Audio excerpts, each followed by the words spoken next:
never made it, but I know what it takes. I'm motivated by a mix of emotion. Got my statement, and I'm reading it slow so I can understand it fully. Appreciate my standing, go out of this world and right on time. Oh, never in my life have I seen the sky light up like this. I'm far away from Earth and I wanna know if you exist. Mission control, do you read me? Send me my coordinates lately. Mission control, am I drifting? Tie me to someone who will love me, yeah. Wait, I think I'll last a bit longer. Fine, I'm not. Welcome everyone. Welcome everyone. Welcome everyone to another Ref Brandon and the Todd Family YouTube video. Wherever you are, whatever you may be doing, thank you so much for making Ref Brandon and the Todd Family a part of your day. We always greatly appreciate it. It's the final Saturday and the final day in the year 2022. It was a pleasure last night getting to go referee at Alternative Pro Wrestling in Royston, Georgia.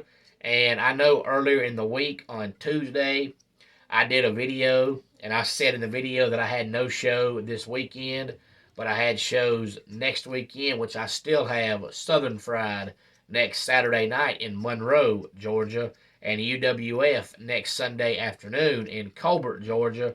But on Wednesday, I decided that I just can't go the whole weekend without refereeing at least one time. So I went to APW last night. We had a big crowd, and everybody in the crowd got to see Jonathan Feltner get his head shaved. His hair is now officially shorter than mine, and I got to referee a tag team championship match that included Ballinger, and that's the first time I've been in a ring with Ballinger since I think 2010 or 2011, so it was nostalgia last night at APW being in the ring again with Ballinger. But on to today's video. Today we're going to be talking some National Football League. But first I've got to correct a mistake I made in yesterday's video. And it was my fault because I didn't look over the schedule before I made the video.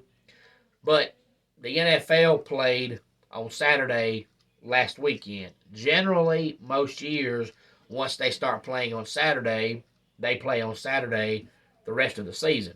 So I just assumed there were going to be games coming up today.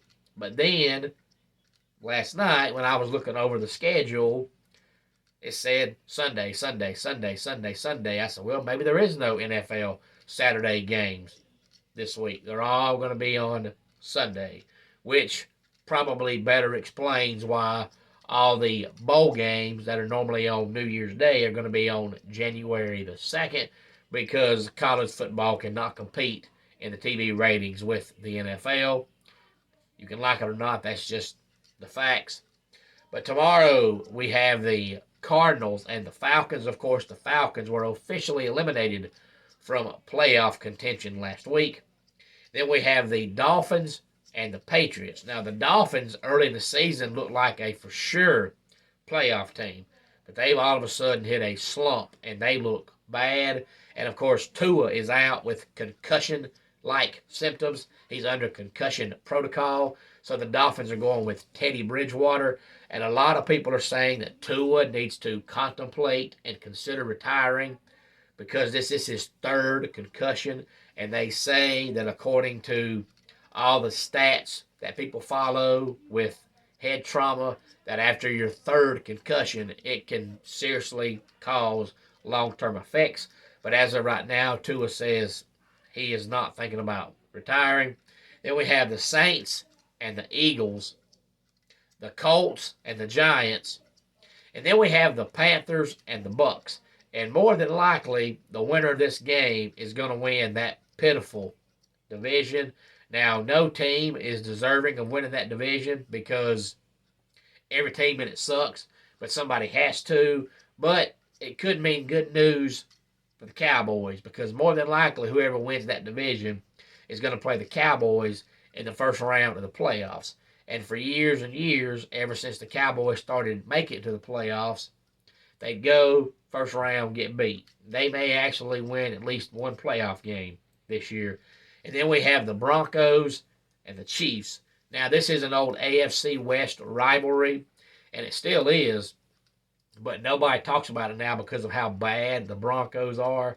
I think I heard yesterday it's the 6th or 7th straight year that the Broncos are going to miss the playoffs, and that's just something you don't see.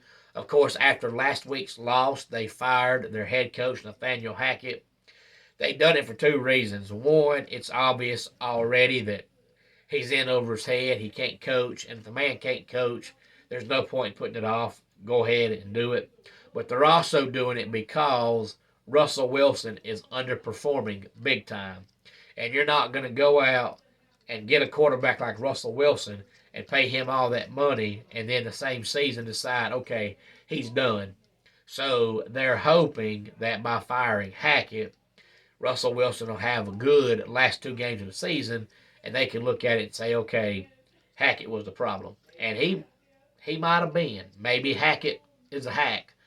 But I think Russell Wilson is done. To me, Russell Wilson has showed signs of decline since 2020. I'm not really sure why because he's still not old, but he's slowly going downhill. And it's funny because this past week, the Broncos were complaining, saying that Russell Wilson has his own office and things like that.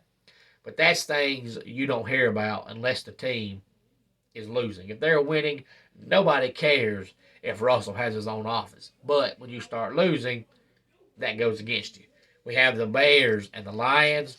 Then we have the Browns and the Commanders. Now, I mentioned the Giants a few moments ago playing the Colts tomorrow, but the Giants and the Commanders played a game earlier this year, and they tied. And right now, it's benefiting both teams because as of right now, both teams still have a shot of getting a wild card spot in the NFC. Usually when a team ties, it hurts them. Right now, it's helping these two teams because they have one less loss than everybody else because they tied. And then we have the Jaguars and the Texans. Now, this game really honestly means nothing because the Titans lost on Thursday night to the Cowboys. So the Titans are now 7-9. So even if the Jaguars lose to the Texans, they'll be 7-9. So next week's game between the Jaguars and the Titans is going to decide that division. So by all accounts, this game really means nothing. But the Jaguars, I'm sure, want to win because if they win next week, it looks a lot better winning your division at 9-8 than it does at 8-9. But the Titans have totally collapsed, and the Texans are terrible. But they're talking about firing Lovie Smith. Now, I don't think Lovie Smith can coach. He's coached the Bears. He sucked. He coached the Bucks. He sucked. He coached in college, Illinois. He sucked. The man can't coach. But if you look over the Texans roster, their starting quarterback is Davis Mills. Their backup quarterback is Jeff Driscoll. And if you polled 500 NFL fans on who is the starting wide receivers for the Houston Texans, maybe 5 of them, maybe 10 would know who they are without getting on Google and looking it up because they have no talent anywhere on the field. Then we have the 49ers and the Raiders. Now, of course, the Raiders announced earlier in the week they were going to bench Derek Carr. Derek Carr should have been benched 7 years ago. I always thought he sucked. But now, after that happened, Derek Carr came out and said he was leaving the team. So you make $30 million a year, and you can't handle being a backup, so you're going home. You can pay me $5 million a year, and I'll be third string.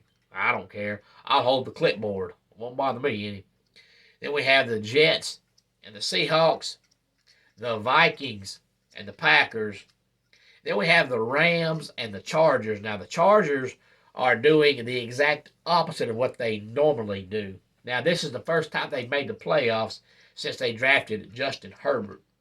But before they got Herbert, through all their years of Marty Schottenheimer and Norv Turner, they would always start out the season playing really, really good football, and then they would fall apart towards the end, and then come playoff time, nobody was scared of them because they'd been struggling. This year, they were a 500 team for most of the season, but the last 3 weeks, they've looked really good. So now they're heading toward the playoffs on a hot streak. Then we have the Steelers and the Ravens. Now, the Steelers want to win this game because they're still trying to finish above 500. Mike Tomlin has never had a losing season since he has coached the Steelers, but they're 7-8 right now. So they have to win tomorrow and next week to finish 9-8. Otherwise, Mike Tomlin suffers his first losing season as the Steelers coach. Now, of course, for most of those years, there was 16 games, and there was a couple of years he finished 8-8. So had there been a 17th game back then, he may have finished 8-9, but we'll never know because there wasn't. There was 16 games, he went 8-8. And then Monday Night Football, we have the game of the weekend, the Buffalo Bills and the Cincinnati Bengals. Should be an amazing, amazing football game. Any thoughts on any of this, please feel free to let me know. Let's go ahead and get our dad joke of the day in here. There's a huge sale going on tomorrow at the Lego store. People are lined up for blocks. And that wraps it up for today's Ref Brandon and the Todd Family YouTube video. Until next time, it's Ref Brandon saying, just like in pro wrestling, life can be over by the count of 3. Tell your friends and family how much you love them. Bye.